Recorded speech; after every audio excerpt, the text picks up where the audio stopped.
I found out one of my aunts had an arranged marriage. She wasn't the one who was supposed to be in the arranged marriage, but her sister was adamant against marrying the dude, and I guess my grandma decided to persuade my aunt into replacing the sister's part of the marriage. Aunt and the dude got married and moved away, and had kids. They lived far away, so I barely ever saw them, but only as I got older did I learn that the dude was abusive to my aunt, to the point where she still had some intense mental breakdowns long after he died. My grandpa doesn't know that his dad was hit and killed by a drunk driver. He was like 2 when his dad died and can't remember any of it. The only thing he said was that he thought it involved a truck. I found the article of my great-grandfather's death when I started digging into my grandpa's family tree. I also found that great-grandpa was the result of a teen pregnancy and was raised by his grandparents. I'd tell him, but I'm not really sure there's too much point in bringing it up now. My dad tried to run out on my mom while she was pregnant with me, because he'd been embezzling money from a photography club at his workplace, then a government institution, where he'd been treasurer. It was all about to come out because the club needed the money, so my dad decided to cut and run. My mother's brother and father caught him by pure accident as he was leaving the house, and my granddad, a burly Scots coal miner, got him by the throat and told him if he ever pulled a stunt like that again he'd be dead. My dad, according to the story, would himself right there. My granddad paid the money back to the club so that no one found out, as not only would my dad have lost his job, he'd most likely have been jailed too. My mum though could never trust him with money again, and so although they had a joint bank account, she had them limit his access and made a separate account to control the bills etc. She went back to work so she could always support herself, which in those days in rural Scotland was really uncommon. In that area, most women were stay-at-home mums. So, there was no such thing as childcare for under 4s. Mum went back to her job as a primary school teacher, and I spent the first few years of my life sleeping in a basket in the stationery cupboard in her classroom. At Mum's funeral, some of her former colleagues were still coming up to me, saying, "Oh, it's the baby in the cupboard."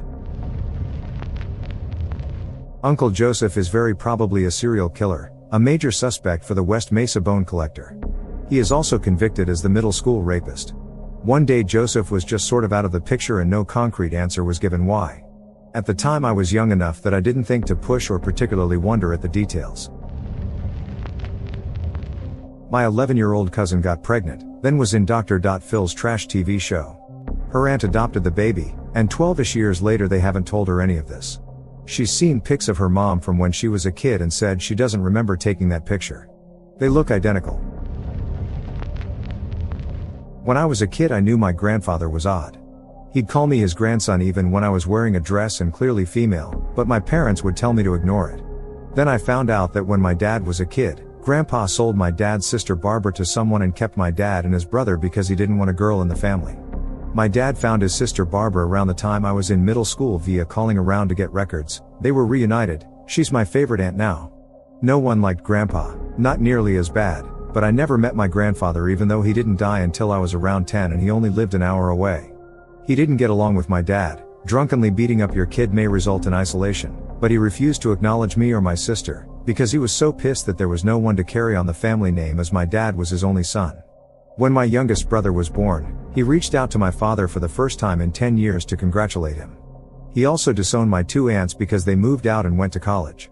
The younger aunt once described to me the dread she felt telling him that she'd been accepted to college, knowing she'd be summarily kicked out just as her sister was. However, he reconciled with her later in life because she had 2 sons and no daughters. Anyway, joke's on him. My sister and I are far more healthy and successful than my male cousins that he considered worthy of his love and attention. I can think of 2 off the top of my head. I'm sure there are more I'll think of. My dad's family was messed up. Secret 1, the disabled kid. My dad was pretty open about it, but I know they kept it hush-hush within their community. I'd cow it when my dad found out, but he discovered he had an older brother, his parents' oldest child Ron, if I remember right, named after his dad. When Ron was preschool age they were told he was mentally retarded. Horrified, they turned him over to the state and never spoke of him again. Years later word got back to them that the kid was not in fact mentally disabled, he had auditory dyslexia, now called auditory processing disorder. He grew up to be a fully functioning independent adult. He refused to have any contact with the family when my dad reached out. Totally fair emo. Secret 2, pedophile. The previously mentioned Ron Sr. who disowned Ron Jr. was a child rapist.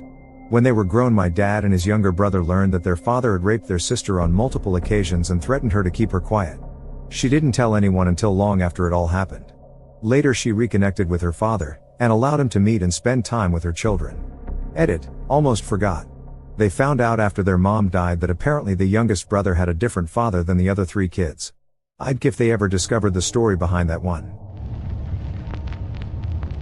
Before my granddad committed suicide, he was planning to kill every single family member in the house: grandmom, my aunt, 2 uncles, few more people. Edit with more details. He had left a detailed suicide note blaming everyone for his death and his intention to kill all.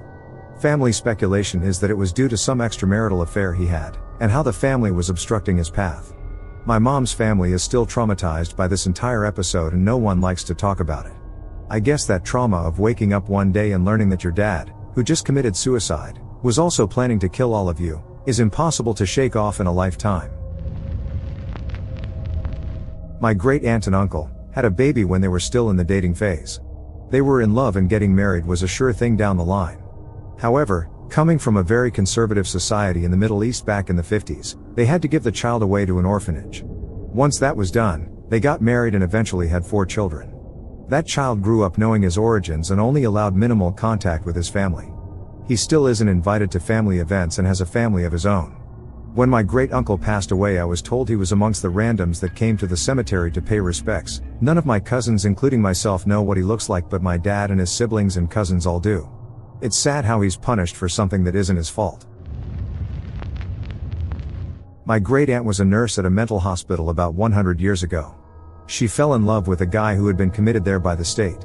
She helped him escape and they ran off together to another part of the country.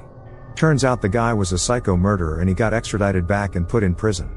My aunt, a sweet old soul, lived to be 99 years old, and I never knew anything about her past until decades after she was gone. My one cool uncle came to our house every Christmas, Thanksgiving, was always really great and pleasant, had a bunch of cats and dogs at his house, was married to my aunt shortly before I was born. So one day my mom and I went to visit him and my aunt at his house, and there's this girl there. I think she was a year older than me, so about 15. My mom and I are like, "Who's this girl?" And my uncle is like, "Well, I just found out a few days ago that I have a daughter, so, I guess this is your cousin." Turns out that before my uncle and aunt got married, my uncle had a pretty wild bachelor party in which a prostitute was hired. One thing led to another, and my cousin appears 15 years later to find her father. She was so sweet, and my uncle was actually really good about the whole situation. He even started paying child support to my cousin's mom, his idea. My aunt was also very forgiving. I've never met my cousin's mom. My grandfather tried to kill my dad with an axe. Literally showed up to his place of work and went looking to cut him down. And somehow, my unprepared dad fought him off barehanded. So grandpa escaped and came back the next day to finish the job with a gun, but my dad didn't show up to work, so dude offed himself in the parking lot, leaving the bitchiest suicide note ever. I've told the story a lot of times here, but I still can't completely grasp that it and the circus of other shit that surrounded it were real. What was your grandpa's reasoning for wanting your dad dead? Did anyone find out? It's a long story. To try not to go crazy here. Grandpa beat him and his brothers and his mom. Alcoholic for sure, but probably mental problems too. They are in family, yay. Anyways, my dad had enough of it and worked a ton of jobs and moved them out of the house in the middle of the night. New life kinda relocation thing. So he was pretty pissed my dad ruined his life by, I guess, standing up for himself. Eventually the dude tracked down where my dad worked and went to end him. Far as people finding out, I'm pretty sure his brothers and mom knew. I don't know how many other family did. I only found out from my mom when I was like moving away to university, and I have no idea why she told me. I thought it was bullshit, but eventually he confirmed it. It sort of filled in a lot of gaps in his character. Does it count if it was a secret about me that everyone was keeping from me? I very recently learned that for the last 13 years or so, my entire family, extended, knew about me being raped in my early teens. Only problem is, I was never raped. It was all a figment of my mother's imagination, based on one comment I made, and she told everyone in my extended family that I had been raped but not to ask me about it because I was so traumatized. 13 years later I am drunk with my sisters and I bring up this gyno study I was part of through my early teens, and my sisters both go, "Oh, thank God you finally said something. We've been top-toeing around this whole rape thing for over a decade."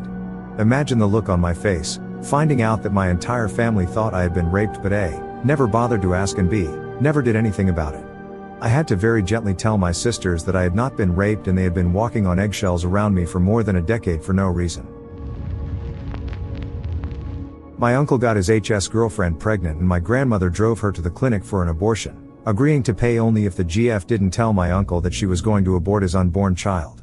It tore him up when he found out, but that hardly excuses his next actions. My mother gets pregnant by my father around this time and is not to discreetly offer the same deal, which my mother refuses with a few choice words. My uncle finds out, tracks my mother down, and punches her in the stomach for daring to take what was ripped away from him. My mother subsequently miscarried who would have been my big brother.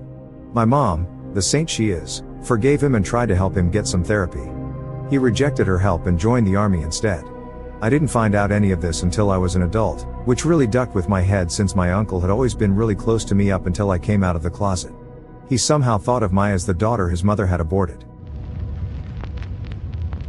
My uncle had a bastard child. When this child grew up, they discovered my grandfather and would call multiple times a month with some sob story for money. Being the absolutely kind-hearted, yet unbelievably gullible man he was, my grandfather gave in almost every time. One year my uncle dropped off the map. Couldn't call him, no one where he was, his family genuinely thought the worst. Well, the kid calls saying he's dead and wants their inheritance, as well as whatever inheritance he would have gotten from my grandparents' will. This drove the family absolutely mad with grief and rage. Eventually the kid even started threatening to get a lawyer for their due. Uncle showed up one day, turned out he ran out of money and got in trouble with some banks, so started hopping between towns. Kid dropped the lawsuit, and no one in my family let their kids talk to that cousin. I only ever met them at my grandfather's funeral. Oh boy, here we go. My family could have been worth millions. My grandpa's father, my great-grandfather, had built a company from the ground up called Johnson Corrugated. We made corrugated cardboard for shipping boxes. Great-grandfather was a major dick but had built the family empire, so we still see him in a good way. My grandfather was supposed to inherit the company 30-something years ago until Uncle Randy happened. My great-grandmother was still alive and was technically owner of the company. She was also blind and deaf. Uncle Randy comes in impersonating my grandfather and has her sign away the entire company over to him. He gives half of the $15 million to his son, who flees to Europe after the death threats. Randy dies within the month after fleeing the family from cancer. Nobody went to his funeral and we piss on his grave. Note, my grandpa is 80 and can't retire because he's been fighting this in court for the past 20 years and owes about $300,000 in legal fees. Fuck Randy. I found this out after stumbling into a stack of legal documents in my grandpa's attic. We still don't know where Randy's son is to this day. I was always told that my dad left me when I was born, and technically it's still true, but I was told my dad was someone completely different.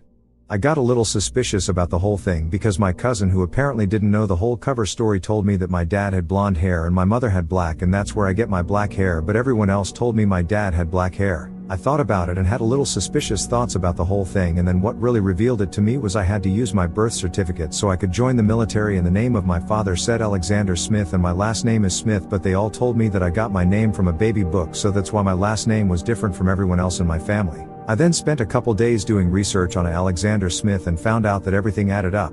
He was born in Russia and changed his name when he got here, and I'm 70% Russian, so that makes a lot more sense with that. And what sold it for me is that it said his mother's name was Natasha Kelevich, which was my grandmother's name. I confronted my family about it and they revealed that yes, he is my dad, and they told me what happened. To put it short, after I was born he didn't want any kids, so he tries to smother me in my sleep when I was just a little child. When he was stopped by my brother and my uncle, he left and they called the police on him. He later returned in the middle of the night and set fire to our house and killed our family dog, and the fire jumped to another house and killed an old lady in the process. After that he was arrested and sent to prison for life. He later died in prison. They said they wanted to keep it a secret, so I didn't know my dad was a psychopath murderer who wanted to try and kill me. They were planning on telling me over letter when I joined the military, but I figured that out beforehand. My mother probably went abroad to have an abortion. When I was 3 years old, mom and her mother took a month-long vacation together. That was the only trip the two of them ever took just by themselves. It was also the only time my grandmother took a vacation without her husband. Dad's parents looked after me in the meantime. The day mom returned, she handed me a pair of maracas. She and her mother told everyone they had been to Spain. But they didn't bring back any pictures or tell any stories about it. By contrast, Grandma was full of snapshots and anecdotes about her other travels. When I was around 8 years old and asked Mom about Spain, she quoted old movies. Right out of My Fair Lady, she answered, the rain in Spain falls mainly on the plane. She never showed me a passport stamp. For all I know, she never even had a passport. When I was in college, Mom claimed she had never traveled overseas. There's that month in Spain, I replied. She fell silent. Apparently she had been hoping I'd forgotten. There had been other hints that something was off. During childhood, she tried to donate the maracas to charity a couple of times. I insisted on keeping them. They disappeared when I was 10 or 11. Shortly before they vanished, she saw me playing with them. She told me they weren't really maracas. This started an exchange where I asked her what the correct term was and why she had always called them maracas until then. She gave a couple of evasive responses before falling silent. None of this added up until decades later, when I realized her trip to Spain took place shortly before abortion was legalized where we were living, and that something like 30% of women in the United States have had an abortion. Best guess is that she and her mother either drove to Canada or flew to the UK and spent the month shuttling between medical clinics and a hotel room. Mom, Dad, and I had been living in a one-bedroom apartment at the time. Mom and Grandma probably decided she couldn't afford a second child. Dad never guessed a thing. Incidentally, my mother is a lifelong Republican who's also adamantly pro-choice. Edit. Mom never had substance abuse problems and her marriage was going well. Mental health treatment doesn't seem likely either. Although she and Dad were on a tight budget, a month-long trip was no stretch for her mother. Her parents were country club people. There were physicians who performed abortions illegally in the US at the time. Finding out about one through word of mouth might a while, plus transit. Alternatively, it isn't difficult to imagine her getting the operation and then spending a few weeks visiting museums and sites in Montreal. Her second language is French and she's that sort of person. She's never been a reliable narrator and her mother long since passed away. The big tip-off is her adamant support of abortion rights. It's neither her political leaning nor her personal temperament to take abstract stands in favor of rights, but she'll champion issues she knows firsthand. I was the family secret. My biological parents started having kids as teenagers. For context, when my biological mom found out she was pregnant with me, she was 21 and I was their fourth child. They quickly realized they needed to get their act together. They were already struggling financially, had countless drug issues, etc. They decided that they were going to put me up for adoption. I was a baby. I was adopted by a loving family quite quickly, only about an hour drive from the city I was born in. Coincidentally, I ended up returning to that same city for college. My sophomore year, I decided to seek out my biological family. Turns out, my biological parents separated right after I was born. My biological mom is still in and out of jail to this day, but my biological dad was able to start a new chapter. He got clean and sober, remarried, started going to church, and built a legitimate career for himself. He told his new wife about me when they first met, but didn't tell any of his children. My other siblings didn't know I existed. Thanks to the internet, I ended up tracking down his work number and gave him a call. Later on, he said as soon as I said, "Hi, this might be really weird, but..." he knew it was me.